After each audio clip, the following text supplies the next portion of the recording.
വന്നിരിക്കുന്നത്? ഓ, വൈദ്യരെ വിളിക്കാനായിരിക്കും. ചേട്ടാ, കല്ല് വീണ കാര്യം അറിഞ്ഞു. ഞാൻ വൈദ്യരെ വിളിക്കാം. അതൊന്നും വേണ്ട, വൈദ്യര് വന്നിട്ട് പോയി. പിന്നെ എന്തിനാ എന്നെ വിളിച്ചത്? നന്നായി സംസാരിക്കുന്ന ഒരാളെ കിട്ടണം. അതെന്തിനാ? എന്റെ തലയിൽ കല്ല് വീണതുകൊണ്ട് മോന് ഷോക്കായി, വല്ലാതെ പേടിച്ചതാ. അവനെ ഒന്ന് സമാധാനിപ്പിക്കണം. വൈദ്യര് പറഞ്ഞിരുന്നു, ഏത് പ്രശ്നത്തിനും ഒരു നല്ല വശമുണ്ട് എന്നൊക്കെ പറഞ്ഞ് ആശ്വസിപ്പിക്കണം.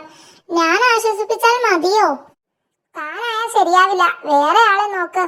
ഓ, പണിയായി. ഷോക്ക്. ആ കല്ലെടുത്ത് പയ്യന്റെ തലയിലിട്ടാൽ മാറാവുന്ന ഷോക്കേ ഉള്ളൂ. എടോ, കടിയന്റെ തലയിൽ കല്ല് വീണു. എന്നിട്ടെന്താ തനിക്കൊരു സന്തോഷമില്ലാത്തത്? സംഭവം കണ്ട ആ മണ്ട മോൻ പേടിച്ചെന്ന്. അതിന്റെ നല്ല വശങ്ങളെ പറ്റി സംസാരിച്ച് സമാധാനിപ്പിക്കാൻ ഒരാളെ വേണമത്രേ. ഇതാണോ കാര്യം? പറ്റിയ ഒരാളുണ്ടോ? ഹിഹി, ആളെ കൊണ്ടുവരാം. താൻ അങ്ങോട്ട് ചെല്ല്. കുളമാവുമോ? ചേട്ടാ, ദേ അവരെത്തി. ഇതല്ലേ കല്ല്? അതെ. മോനെ, ദാ ഇതിന്റെ 2 വശം നല്ലതാ, സൈഡ് അത്ര പോരാ. ഇതാണോ സമാധാനിപ്പിക്കൽ?